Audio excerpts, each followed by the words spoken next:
À Tobor, dans la région de Ziguinchor, au sud du Sénégal, la mangrove et la forêt sont en danger. Parce qu'en général, c'est les sites qui sont dégradés. Dans le passé, c'est des sites qui avaient des plantations, des végétations de mangroves. Mais vu l'effet de salinité ou bien d'autres aménagements qui ont pu faire que le site a été dégradé. La mangrove du delta du fleuve Casamance au Sénégal avait diminué de moitié par la surexploitation du bois, l'extension des cultures et la surpêche. Pour l'artiste international Sékou Keita et son club des inconditionnels, il faut que chacun sente qu'il a une responsabilité devant le danger qui guette l'environnement. Et c'est tout le sens de cette activité de reboisement qui entre dans le cadre du projet Reboisement en Afrique, ma contribution. Et vous le savez aussi, les modes de transport sont des moyens qui détériorent sérieusement l'environnement. Et c'est pour cette raison que chaque année, pour ces artistes et ces grandes personnes qui voyagent beaucoup avec l'avion, on leur impose une taxe qui s'appelle la taxe carbone. Donc chaque année, tu dois faire soit une activité dans ce sens pour restaurer la nature ou bien le donner en argent à des gens qui font ces activités. Et c'est pour cette raison que Sékou Keita est venu à Ziguinchor et a choisi Tobor pour la restauration de la mangrove. On est conscient de l'impact que cela peut apporter à la nature, n'est-ce pas? Parce que quand on fait le constat, on voit que la nature elle est menacée, surtout ces mangroves-là. L'écosystème de mangroves, vous pouvez le constater par vous-même.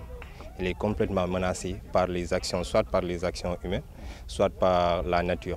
Les actions humaines, vous avez constaté les coupures abusives des bois, n'est-ce pas, pour des fins économiques. Alors que la protection de l'environnement prime vraiment sur l'économie parce que c'est l'intérêt général. Auparavant, il avait fait, je crois, depuis une vingtaine d'années dans les pays de l'Afrique de l'Est, tels que Zanzibar, etc. Et aujourd'hui, il a choisi de revenir dans son pays et dans sa région, principalement à Tobor. Il s'est agi au cours de cette activité qui a vu la présence de plusieurs personnes essentiellement constituées de jeunes de jouer une contribution considérable dans le combat citoyen de la protection et de la préservation des ressources naturelles. Engagement, c'est quelque chose que je pense que doit motiver. Parce que moi, personnellement, c'est une première et ce n'est pas quelque chose que je regrette.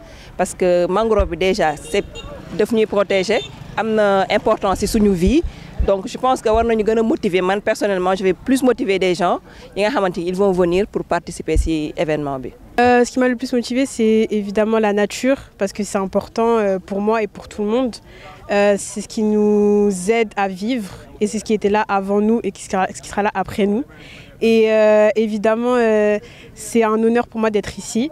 Et je tiens aussi à remercier Tonton Pape, parce que c'est grâce à lui que j'ai su que je pouvais participer à cette activité.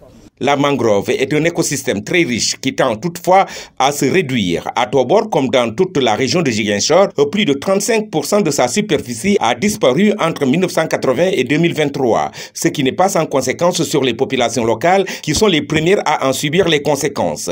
Mais elles peuvent aussi faire partie des solutions. C'est sur ce principe que se base cette initiative révolutionnaire qui répond à la posture que dessine le choriste et musicien de renom international émérite ambassadeur de la culture casamançaise Sékou Keita.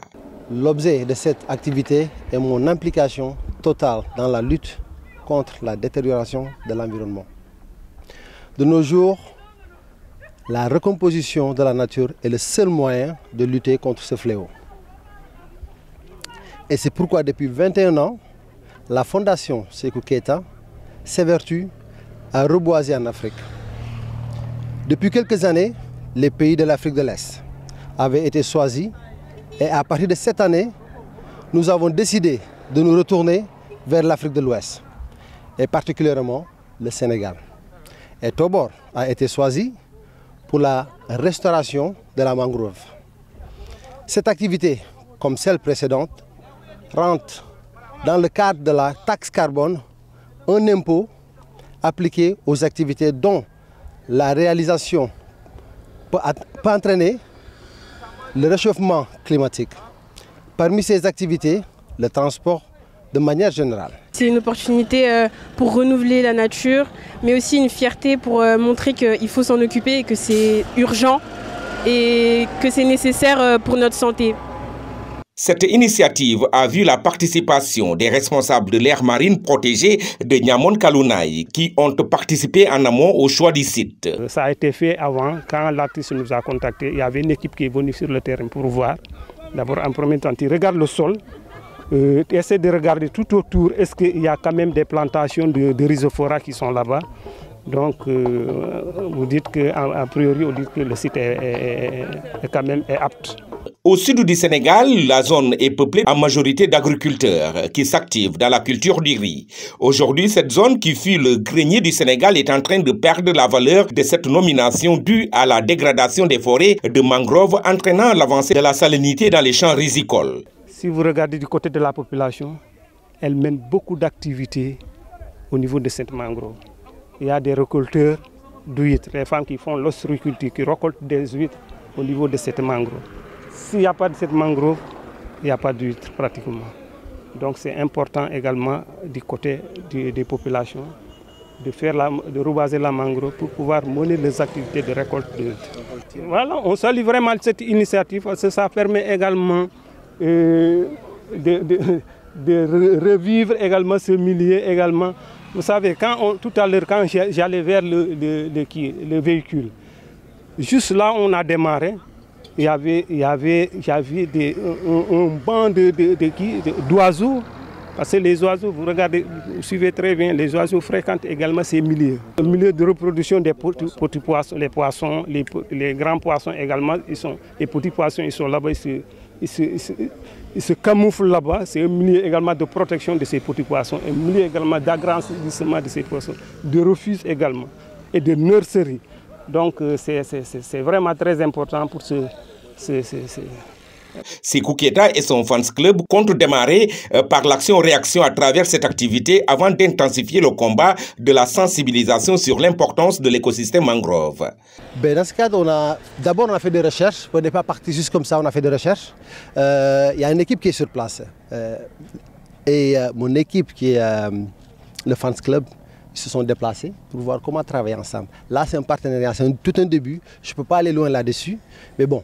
On avance petit à petit. Sékou Keita qui a accepté de répondre présent à ce rendez-vous malgré un calendrier international très chargé et ses inconditionnels ont allié théorie et pratique sur l'importance de la mangrove et les techniques de reboisement. Comme ça se fait dans cette partie du Sénégal, l'ambiance accompagne joyeusement les efforts physiques qui ont permis de planter pour la circonstance 40 000 propagules sur une surface de 8 hectares dans cette localité de la commune de Niamone.